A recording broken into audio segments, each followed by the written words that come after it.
Oluwabukunmi Olukitibi, and here with me is Othman Banimoh. You're welcome.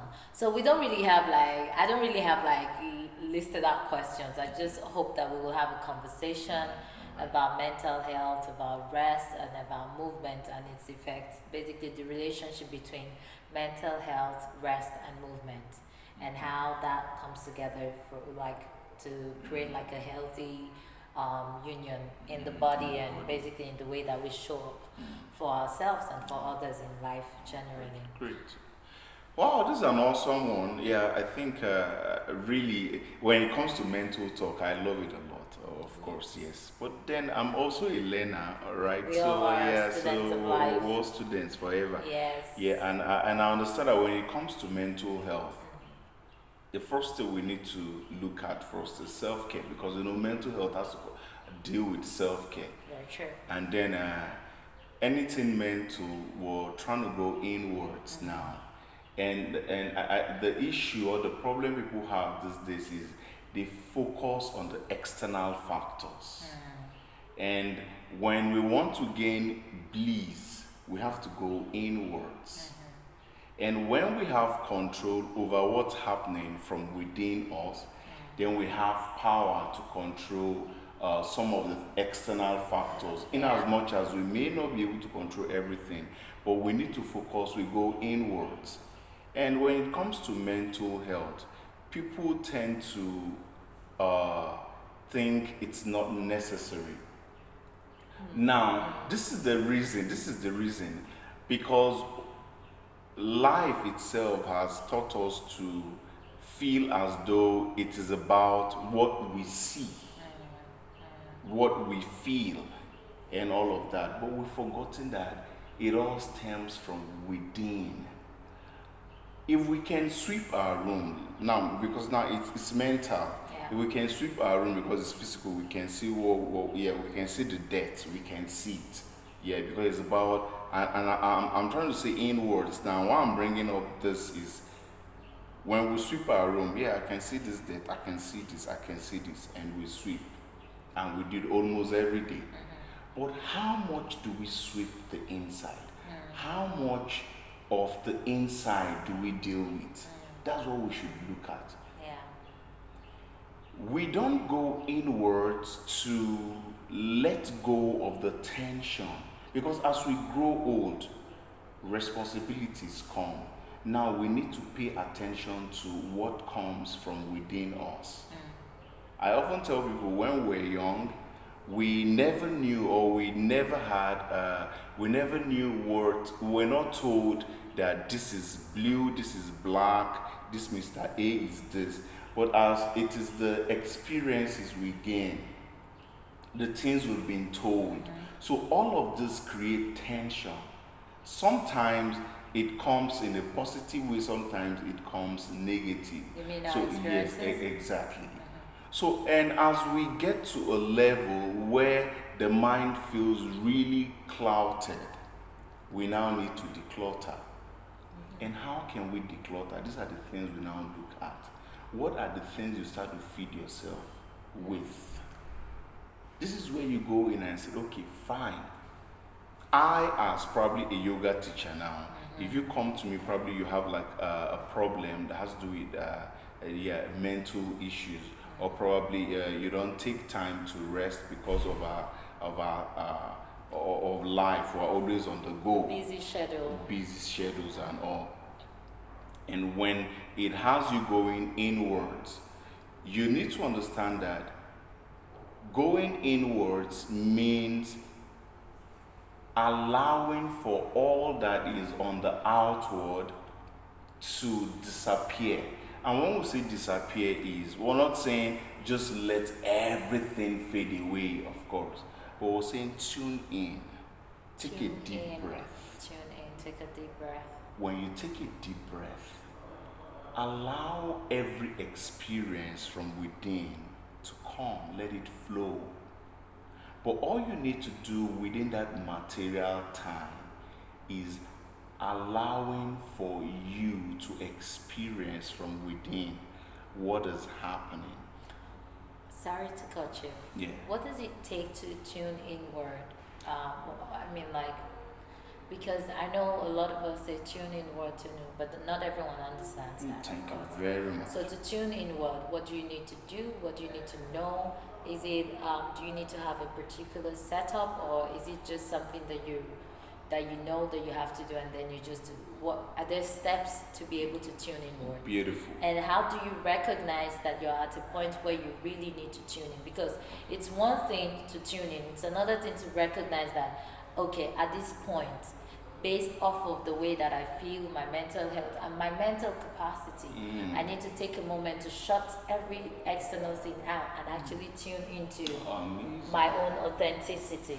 So at what point do you think that one would see that, and what does it take to tune in? Okay, great. So first, I'll start with stress. So the point when you notice that you're starting to become stressed, you are no longer in your highest energy. Yeah, so the first is you realize that you're no longer in your highest energy. You realize that there's a disconnection between your body, mind, emotion, and spirit. So when you realize that your mind, like you're thinking so much, and you're no longer in control of your thoughts, it's like there are so many things popping up for you. It starts to get overwhelming. Yes, it gets really overwhelming. And if you start to notice that your body is giving you signs, it's like even the cars we drive. Before a car would stop, it will give you signs. So those are the warning signs. And one of the warning signs that would have you start to think of tuning inwards is one, stress. You start to realize a disconnect between the body, mind, and spirit. When you realize this is when you need to slow down. And even that realization takes a certain level of awareness. Like you need to first be someone who at least pays attention to yourself to even be able to realize the disconnect. If not, exactly. It's very possible to just like getting frustrated at like things not working, or just feeling like, oh, there's no alignment in my body, spirit, and mind. And it would just start frustrating like every other thing you do if you don't realize very quickly that this might just be a call for me to come back into myself. Exactly. So basically, like, I really love that. So this is where you come to, like I said, there's a warning sign. It will give you a warning sign. The minute you realize there's a warning sign, probably physically, you start to feel as though there's pain around your body. Where you were not feeling pains, you realize this. Yes, you actually feel, yes, exactly. You start to feel pain. You realize that you're no longer as maybe strong, agile, or whatever it is. Or even flexible. You notice that there's this tension. Yeah. Yeah, you're getting heavier. You feel as though you're aging. You're no longer really loving the things that you used to love. There's this disconnect between the things you love, and it may come as though the people you used to hang around with or your social life starts to drop. Something starts to drop. When you realize your passion, when you realize that these little things are crawling in, then you know that yes, you're doing too much. You're expelling too much than you're taking in. You're not rejuvenating. Yeah. So now the body needs rest. The body needs to go inwards. Now when we're talking about going inwards now, like you said, is one, there are some things, there are procedures you take while having to go inwards. And one of them, I as a yoga practitioner, of course, I may not just say, I'll start with yoga, because of course, I'm not talking from my own perspective. I know that if I do yoga, I can go in, I meditate, I let go. Like I start to observe my 8 limbs of yoga, right? But of course, not everyone knows that I have to do yoga within that time and observe some of the limbs in yoga. But here is what you can do. if you notice warning signs physically, mentally, like everything we just brought out, you're no longer really loving what you do, maybe at your workplace or wherever or whatever. Or you're not even feeling comfortable with Exactly. Or yourself. you're beginning to feel depressed. Yeah, or you're not even feeling like you own your body. Like sometimes you're there, you're in your body, but you don't feel at ease, like even in your own body. Exactly. There. Then you have to know that you're almost out of the inside. Like there's a big disconnect Nice. now between the physical, the mental, the emotional, And even and the the spiritual. spiritual. Yes, and all of this has to connect. That's why we have this, like during our yoga teacher training, there's this stuff we talk about. We talk about the circle of life, where you now come to your social life, your spiritual life. You talk about social, your spiritual life. You talk about your work, like the things you do, yeah, your passion. So many of it, like a whole lot of it. We can't talk about everything right now.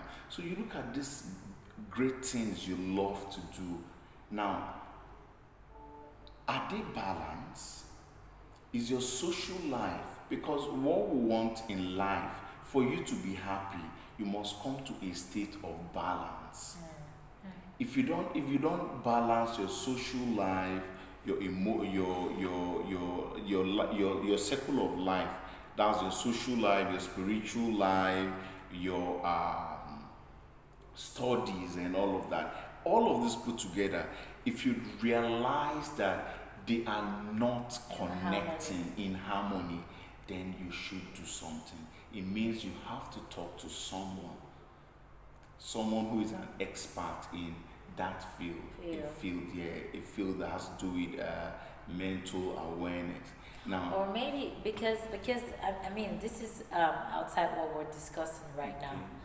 But one of the things that I've always, at least in recent times, been talking about and really just having conversations with people about is when we talk about people who are experts in this field and all that, we're talking about therapy and all of these things. I mean, like, when it comes to talking with people who are actually professionals in these aspects, it's like, how, I know they're available, but how affordable is it to even book an appointment or a session with one? So, I mean, yes, if you have the access, talk to an expert. But you see, we also have like other people that are like friends that we trust, to be able to hear. I mean, you don't even, not all the time. It's not all the time that we necessarily need them to respond to us. Sometimes it might just be somebody to hold space and just listen to you out. Because the more you're able to pour your heart out, you can also hear your own feedback and listen to yourself. So, but that person serves as like the anchor who's holding space for you to feel like you're heard, because yes, the person is hearing you, but also for you to have the space and be able to pour your heart out. Yeah. okay, so here is the thing, right? Of course, right now, the world is I think the trend we're taking now is that everyone is more to, like, I want to use this word. We are too financially, we focus more on the financial aspect of life now. In what way? Do you mean in Okay, the getting or in the giving? In the getting. What can I get? We're not looking at what we can give out. But now, when it comes to how affordable these people are, trust me, there are still one out there. The truth is this. I say the power of everything lies from the inside, from your belief.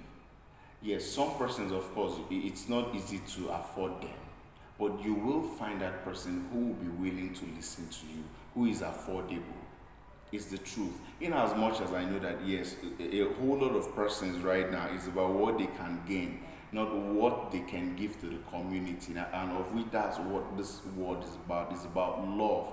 It's about giving. Exactly. You give than you receive, and when you give, trust me, it comes back. That's the law of karma. But now it depends on the person who feels or who isn't really in his highest energy. Now, if you come out, if you have to believe that, okay, fine, I will find someone that will be able to attend to my needs. Sure, you will find, regardless. And I know nothing good comes easy. You need to pay for it. That's No, another thing. but that's even the thing. Like, even when you're talking with people who are not experts, say your family or friends that you trust, in a way, they are giving you something also. They are Yes. giving you their time. Yes, exactly. Yes, coming to that, right? Yeah, they may give you their time, but what we're now looking at is how much of this do they know? Probably, they may not be experts then. Of course, I know sometimes it's just for someone to listen to you. Yeah, because when it comes to mental health, sometimes we already know what to do. Yeah, we sometimes may not need people to tell us, but we just need people to listen to us. Reaffirm. Exactly, and just give us this to reaffirm and all. Yeah. Exactly. So if we can go, if we are willing to, we will find. And just the way you and I came together now to have this conversation, of course, it probably took a while because of your schedule and my schedule. But of course, we're able to come together, Finally, right? yeah. Yes. So I feel like whoever is going through this sort of mental problem, you feel like there's a disconnect. What you do first is, of course, seek for an expert, regardless of how much it costs. Just seek first. The first thing is seek. Then When you you will find. seek, you will find. Yes. So I just believe seek. When you seek, you will find. Yeah. That's where it starts from. Okay. Let me shift you a bit. So, in a country like Nigeria, how well do you think we're aware of our mental health? I mean, like, this is also recognizing that the tides have changed over time, but still, how well do you think we're aware, and how much of an embrace do you think we're giving the topic of mental health, and really like accepting that there are people who struggle, or really everybody who's struggling mentally in Nigeria? Okay. You see, the truth is, Nigerians are aware. But the problem we have is this: we are on the go. We are always on the go. That we don't know when we've passed the limit. Yes, we don't know. It's not as if we are not aware. It's just that we are aware that something is happening, but because of the society, yes, the society we live in, we don't have ample time. With what is going on in Nigeria right now, you find one person doing the work of like 5-6 persons just to survive. So for Nigeria, it's more like a survival thing now than our own health. So awareness somehow is there. Like 60% Nigerians are aware that, of course, I need to do something. I need to exercise physically, mentally, emotionally. I need to take care of myself. But the truth is, the environment doesn't really support. If you look at the society, if you look at the work that we do right now, like how many organizations actually can pay for a wellness service for their staff? Take a look at it. And now look at how much people earn compared to what they can give out. Yes, to take care of their health and well-being. So, considering all the other expenses that they have to show that. Exactly. So I think it all boils down to the environment we find ourselves. The awareness is there. We know all of this, but the environment, the society itself, Nigeria itself, where we are right now isn't giving us that privilege to access all of this. And what you're saying just makes me think. Before medicine as we have it now, how do you think our ancestors dealt with this? Oh. Because mental health situations and problems are not things, it's not new. It's been from time immemorial. Yes. So how did our ancestors, how did they deal with this in their time? It definitely existed then. Yes. Like, because I'm thinking, in a way, I feel like this is when movement sort of like comes in. This is not to say it's the only thing, but I'm sure that there were ways, means through which they were able to deal with their mental health, you know. Okay, great. So now let's look at Nigeria, right? Like our ancestors then, what they did was they were more focused on the natural way of curing themselves. It was more natural for them. Like you have herbs, and if you look at it, their environment then was more of the natural ones. We like see what's happening right now, buildings everywhere, pollution and all. But during our ancestors, during their times, they never had to cut down trees. But see now, see what happens, see what's happening. You go to some places and you have beautiful trees, you have beautiful environment, and you know how much an environment can influence one, positively or negatively. Exactly. And if you're in an environment where you have trees, of course, the oxygen is great. Of course, you have herbs that you can take. Everything was almost natural. And their activities then was already a good exercise for them. What activities are you talking Okay, about? fine. Like one, I realized that when they were done with their works, they come like during moonlight. Yeah. They sit together Yes. Yes. and they share thoughts, tales, and you see them running around. I don't know, it's not, I feel nostalgic right now.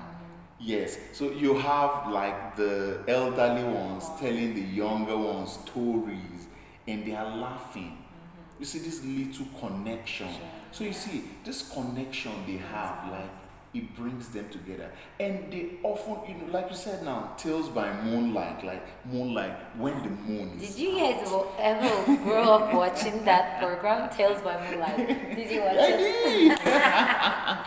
I loved it. did. That was my So you favorite. get like just sitting there, the moon.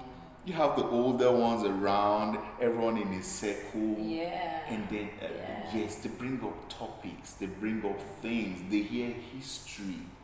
These were ways they were able to distress.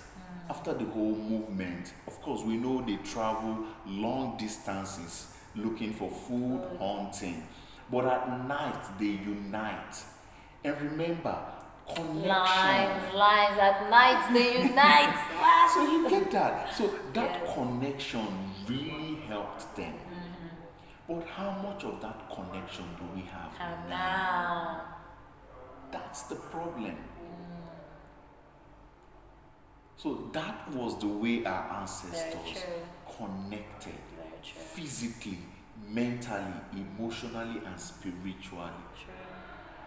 So now, the difference between then and now is in the now, we get home. What's the next thing we do? We tune our laptops on and we still continue work. Because the next day we must work. Then the next day we so it's a circle.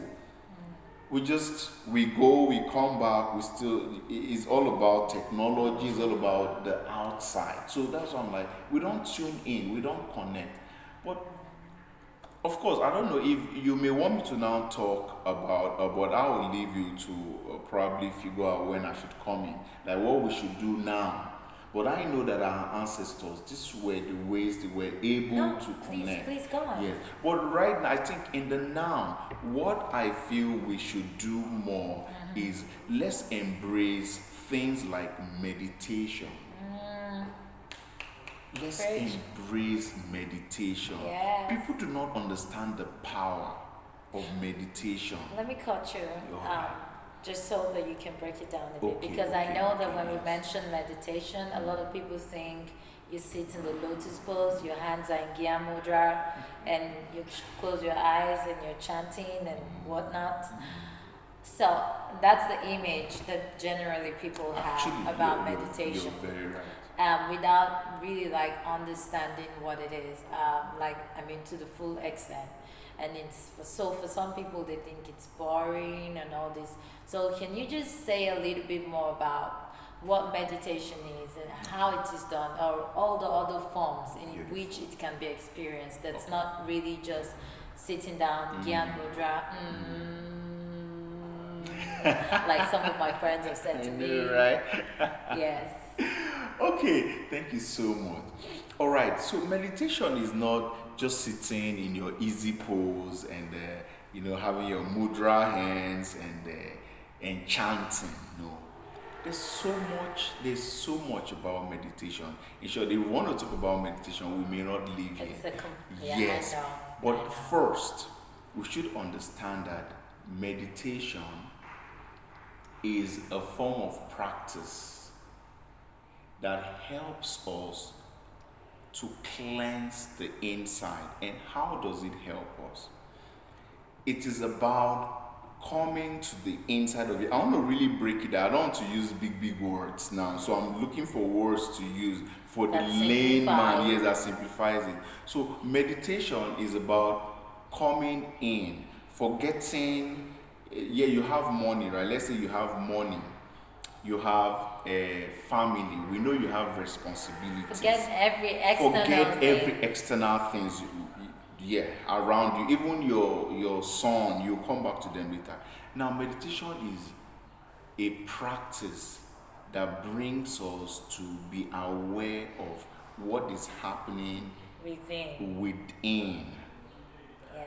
Taking that few moments, that staying really calm and relaxed. And there are different types of meditation. I will still come back to it, but I just want to bring us, I just want us to understand it in the layman's form now. Just relaxing, forgetting about everything around you now. Yeah. You just going inwards and just settle in with your breath. Remember, you're breathing, but the difference between breathing and knowing that you're breathing is awareness. Yeah, so meditation, acknowledge, exactly. yes. Meditation is awareness. Awareness of a particular thing. That is meditation. Awareness of a particular thing without judgment or interpretation. You're not judging, you're not trying to interpret what you're feeling. You're just observing it. You're the witness. So you come inwards. Let's assume now that maybe I came back from work. I got back from work. And I feel I'm a bit stressed. I need to just let go. So what you do is you just come in a bit now. And just say you focus on your breath. Relax. As you breathe, be aware of your breath. Be aware that you're actually breathing. All this while you've been walking around, you've been breathing. No doubt about that. But this time I was saying, be aware of the fact that you're breathing. Now, even if I am probably writing, do you know writing is also a form of meditation? But be aware, drawing, walking. We're only saying now, be aware that you are doing it. These things. And observe how your body is responding to them, how your thoughts are responding to them. Beautiful. So when I'm breathing, for instance, what parts of my body expands when I inhale? What parts of my body contracts when I exhale? Amazing. And that automatically slows down the chatter of the mind. Beautiful. Yeah. So she has just said exactly what I wanted to add. So now one other thing I would add is exactly, just as you are aware of these little things you're doing, whether you're moving, you're breathing, you're focusing on a particular object, or just be aware of that object. And you should have an object of meditation. What are you aware of? What are you meditating upon? What do you feel from the inside that you that, or let's say, what is it? Is it that you're probably going through depression, anxiety, whatever you're feeling? Can you ponder on it? Be aware of it. Allow that you feel calm. Don't judge it. Don't try to make anything out of it. Allow it to come, and as it comes, allow it to go. Pass, yeah. Now that is meditation. Meditation is awareness with purpose, without judgment. The first time I ever came across the word meditation or meditate, because I used to go to Sunday school when I was younger, was in church. When the Bible, it's written there in the Bible, and it says, meditate on the word of God, Beautiful. upon it day and night. This was my first, and I know then I thought it meant like read it, but over time I found that they're very different.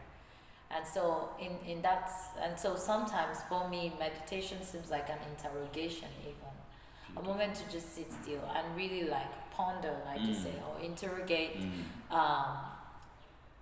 a subject matter, or interrogate like a feeling or a thought or an action, and just really checking, like weighing it. What is this? What has it become? How do I feel about it? What does it do to me? And really just don't, and not without like enforcing like this and this and this and this. So even for the word of God, this is where the Holy Spirit comes to interpret for us, when we don't try to like enforce our own interpretations. When you think about it, the verse that says love your neighbor as much as you love yourself, what does that mean to me? And then thoughts about this subject matter start to like slowly come to our mind, like it starts to come to our consciousness, and we start to see, okay, and then we're letting it pass because more thoughts are coming, or even no thought at all is coming, which is still nice. Sometimes there's no thought whatsoever, but you're there, you're focused on your breath, you keep your focus on what it is that you're pondering on, or nothing that you're pondering on, or your breath that you're pondering on, or your body that you're scanning, and you just really observe and witness all of the thoughts that pass through your mind. Beautiful. I love that. That's fantastic. Like there's this word. I think it was 2 days back. He said, "It's not how much you read, is how much." Yeah. Okay, let me put it well. It says, "Read little, but ponder more on what you've read." Now, it's not in the reading that makes that you that you get the message. get the message. It is in the pondering. It is in the meditation Of what you read. of what you've read. And that's such a beautiful point, because it's not just about reading, it's also about experiencing. It's like you want to change something, you want to break a cycle, you want to change history, you want to even create an artistic work. I mean, we experience a lot of things from day to day, but what determines how we go forward is in how much time we spend also in a way evaluating, not so much that drives you like into a hole, Exactly. but like with grace, evaluating and really allowing yourself see. I also saw a video on Instagram last week that was talking about how it is harder for we human beings to see ourselves, because biologically, the way that we're created, our eyes sees forward. At what point do you turn your eyesight inward? I feel like we do that in meditation. Meditation is one of the ways that your eye turns inward and you start to see your own self. And that's not something that can happen just like that. You have to consciously make time for it. You have to consciously create the space for it. You have to consciously allow yourself do it for you to be able to actually go through it. And maybe the first few times it's uncomfortable, but over time Exactly. Like that's one thing I often tell people. I said it's not how long you meditate. You may start with 1 minute, you may start with even a few seconds. Yeah. But before you know it, you start you realize that it's a practice that you start to really love. And the more you do it, you realize that there's so much benefit in meditation than every other aspect of fitness that we think, because fitness, being fit, starts from within. It is what is on the inside that comes out. What is within is what stems from without. So the more you constantly, and again, what energy are you feeding in? Like, what are you taking in? And as you're taking them in, how much of the times do you try to declutter? Detoxify. Exactly, and detoxify and do all of this, because the world has the world has us thinking that everything has to be all physical, what I feel, what I can touch, what I can. So it's about, we are multisensory. We cannot be bound just by those senses.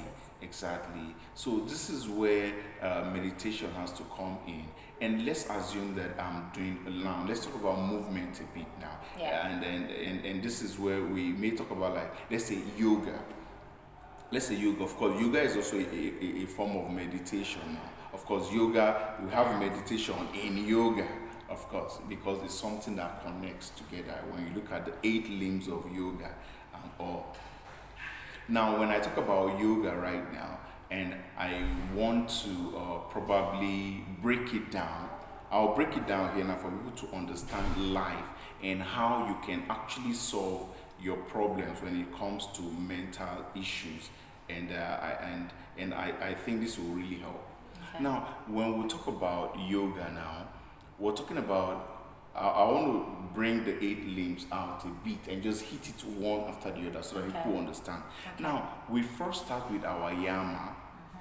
These are like our do's, the things that which our don'ts, sorry. Like, do not be harmful to yourself, do not steal, do not kill, do not. So you see, your yama tells you things that you shouldn't do to the outside world, to somebody else, and to yourself. Probably I'm taking like a warrior one, or I'm doing yoga. I mustn't push myself to a limit where I start to feel serious pain. That's where we say ahimsa, which is what you're hurting yourself. Yeah. Exactly. And just as much as we shouldn't hurt ourselves, we shouldn't hurt others as well. Then you now come to your niyama, yes, which is what the things that we should do, like introspection, self-examination. You know, this is what we're talking about. How much do you go into self-examine yourself, self-study? What is it about me? Like, this is where you ask yourself. Do you find yourself interested? Exactly. Yeah. Like, what do you say to yourself? What are the things you say to yourself? What are the things you like cleansing as well. Your environment, how clean is it? Yes. Then now, I'm just taking it really quickly, like so that you understand where yoga comes in. That it's not just about maybe your asanas, the physical. Yeah. Then now we come to the asanas, like your movements, your physical poses, like your warrior 1, warrior 2, downward facing dog, and all. Yeah, of course, as you're moving through all of these movements, remember, you're strengthening the body. Because yoga is, now let me just define yoga so that we even understand. You know, yoga itself is what was strengthening the body. I'll make it very, very easy for us. Yoga strengthens the body, gives clarity to the mind, stability to the emotions, bliss to the spirit, all in perfect harmony. Yes. One breath at a time. So you understand, So when we now talk about the physical aspect now, we're trying to strengthen the body. Flexibility is strength. Just the way you want to get flexible to get dissolve those tension, you also want to be strong, you also want to be balanced. So that's why we hold all of those poses in yoga, and even not just yoga, other forms of exercise, right? Good. Then you come to your pratyahara, which is your breathing. As you're moving Sorry, through, pranayama. yes, pratyahara. Pranayama, sorry, thank you. Thank you very much, thank you. Now, pranayama. Your pranayama is your breath control. Now, as you're moving through these poses, you want to move through them with awareness. And what creates this awareness is your breath. Now, as you're breathing, what are you trying to do? You're trying to breathe into the parts you feel the sensation. Let's assume that I'm holding a pose that I feel like I want to get the tension of my glute or my groin, my thigh. Now, what you want to do there is as you breathe, you're trying to visualize your breath flowing to the part you feel the sensation so that you can dissolve this tension, right? Then you now come to your pratyahara. Now, this is withdrawal of senses. So, because everything we've been talking about, I'm trying to bring everything together. Withdrawal of senses. We look too much on the external world, and this is what is killing us. Money, we're always on the go. Perception of other people. Perception of other people. Position. Expectations. Exactly. Societal standards. You get that? Yes. So you see, all of these things, we'll look at them so much.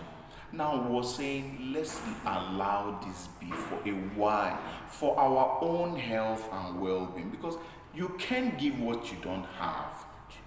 If you're not physically, mentally, spiritually, emotionally okay or balanced, there is no way you can also exactly. And now, if we're talking about your mental health, we want to look at all of this. You need to let this go. You need to take care of yourself. Then what next? Once you're able to let this go, now you're coming to a state of harmony. This is where you're talking about concentration, which is your dharana. Yes, which is concentration. You now want to concentrate. You want to have a proper focus on who you are actually from within, because everything that we are actually stems from within us. Concentration on seeing yourself. And seeing yourself. Then back towards meditation, which is your dhyana. When you now meditate, this is where you come to a point where you're clearing all of those stress. You've let go of the things you have, everything like BK said. Now you want to focus inwards. Now you're breathing, you're coming to your center. You're trying to find a balance now. You're trying to hold space for yourself. And from there, what happens? When you're able to come to this level where you find balance, harmony of your body, your mind, your emotion, and they connect really great, then you've come to this state of bliss, which is samadhi. If you can practice this, trust me, you will be able to solve almost all your life problems. At least find your joy. At least find your joy. From time to time. And also do what you love, right? Yeah. Yes, exactly. Even as you're on the go, because we're talking about movement, and I want to visualize movement in two ways: movement positively and movement that drains your energy. Yes, exactly. Yeah. Movement that drains your energy and movement. Now, physical movement like you exercise now. Yeah. Movement that helps you distress. There's movement that brings you stress. Movement that brings you takes stress from you. Yeah. Exactly. So you now be able, you understand that with this you will be able to deal with so much about the negative one, the one that takes your stress. The one that gives you stress. Yes, the one that gives you stress. And you will then be able to start to give yourself more to movement that takes stress off of you. I just wanted to say that, like, I know that sometimes even some people who are like vastly knowledgeable in the limbs of yoga and practice it, sometimes even they feel pressured Oh yes. to want to attain Lord. samadhi and all of these things. But when we start to look at our lives in beats, like, and not like, I mean, the beats come together to make the whole, right? But when we take away pressure and expectation again, and we start to look at daily, hourly, minute by minute, you will find that there's bliss everywhere from per time, per time, per time. So as opposed to waiting until you, and this is also a conversation I was having with one of my clients, the idea that your miracle, your joy has to be something grand, that has to be like, it has to show up in the same way you thought it out already, the same way you expected it. These things show up in our day-to-day life, like in our daily Great. experiences, I in love beats this. and slowly. Same as like answers to prayers. Sometimes we pray for things and we're waiting for a big sign, or it has to show up in this way, this. I'm gonna just share a story my mom told me. So I'm not even sure where she heard this story from, but I'm going to tell you. So there was a flood, and this man came out to his balcony and started screaming, "God, the flood is coming, please save me, save me." And at this time, it was just starting, so everywhere wasn't like super flooded yet. A bus was passing. The people stopped in front of his house to say, "Hey, come on, get into the car. We're moving before the flood gets here." He goes, "No need. God is going to come and save me." Then the water starts to rise. And next thing, there's a boat passing by, this time on the water. They call him, come on. I say, no, God is going to save me. So they leave. And now the water starts to rise. And this man comes out screaming, "God, save me! God, save me! Why haven't you shown up? Come and save me!" And by this time, the water has risen so high. He had climbed up to the roof of his house. Wow. And then there was a helicopter flying. Wow. And then, "Do you need help? Come on. And he goes, no. God is going to come and save me." And so he drowns and dies. Wow. So he transcends, gets to heaven, and comes face to face with God.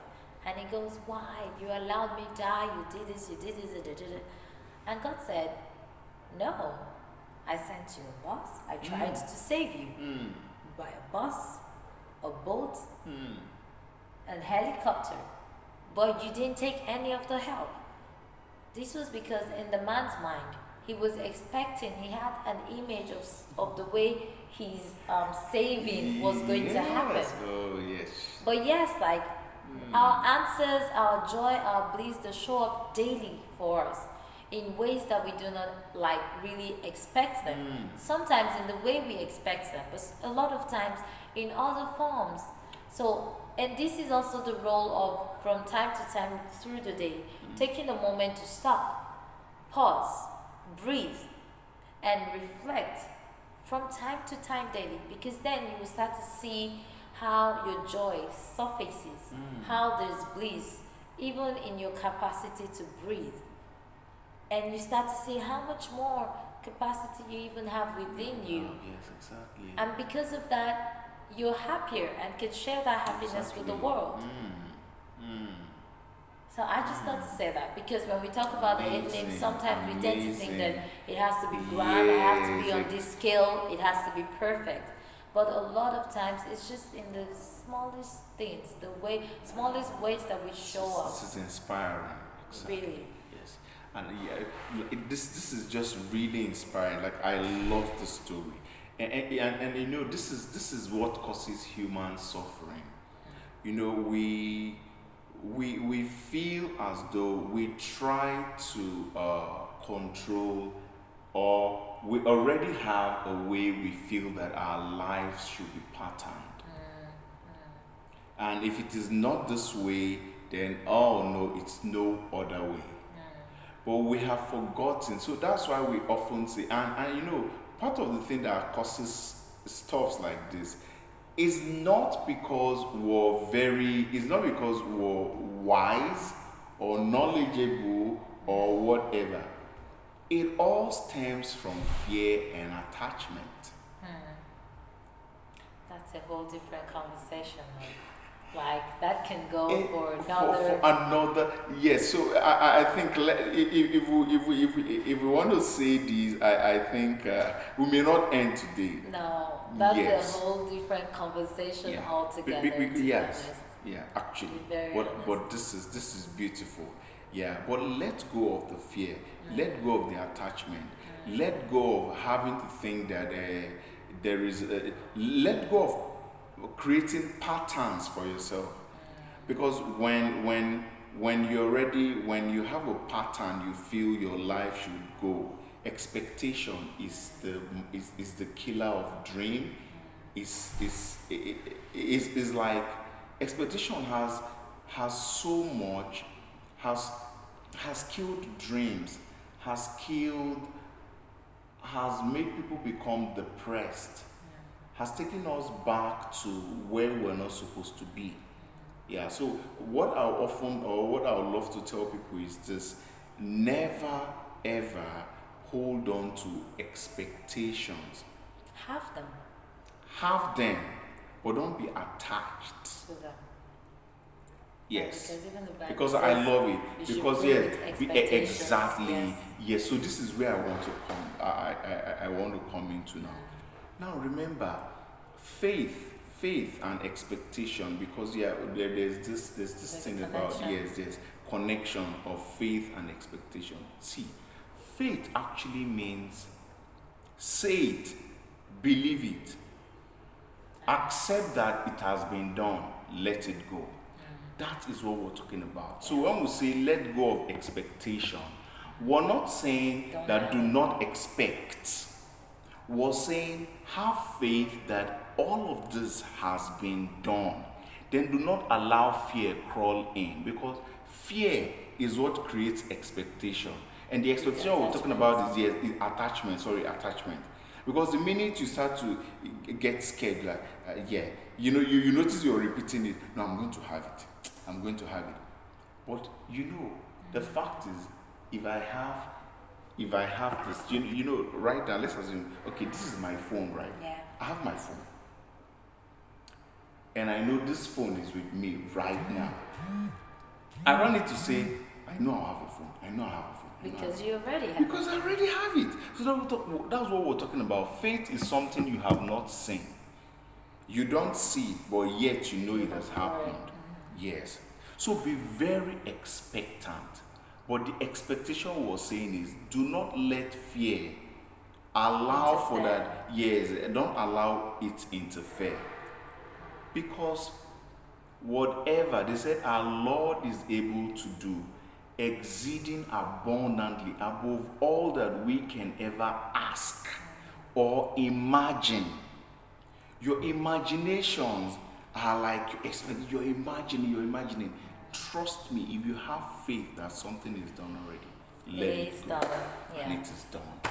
Thank you so much, Othman. Thank you so much. I would just like us to say that, I would just like to end also saying that we're not in control of our conditions. I mean, the conditions that we're raised by, the conditions that we grow up with from the society, expectations and all that.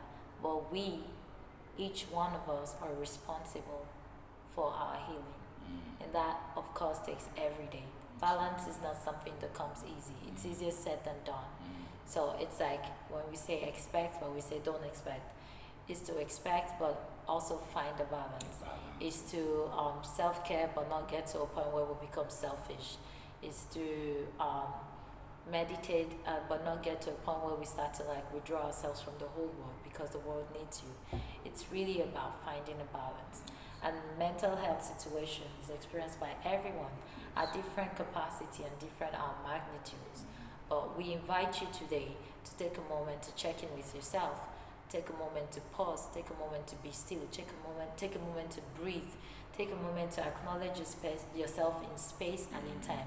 Take a moment to talk to someone if you need to, no matter how little or minor you think the situation might be. If you feel the need to have a conversation, find somebody that you trust, have a conversation with the person. we're inviting you to cater to your heart, so that you can show up more authentically with the world. Thank you so much. Wow, amazing. This is Thank you. amazing. Thank you so much. And always know that you're loved, You are. you're cherished. You are. See, don't worry. You don't need you don't need people to tell you that you are loved. You are loved yourself. Yes. And if God is love and He's in you and within you and you're in Him, know that He will always be there for you. Yes, He will. And trust in God. Yes. And all will be fine. All right. Thank you. Thank you so Thank much, you so people. much. I love Thank you. you. Yeah. I hope to have more sessions with her. I look forward. Thank you. Bye.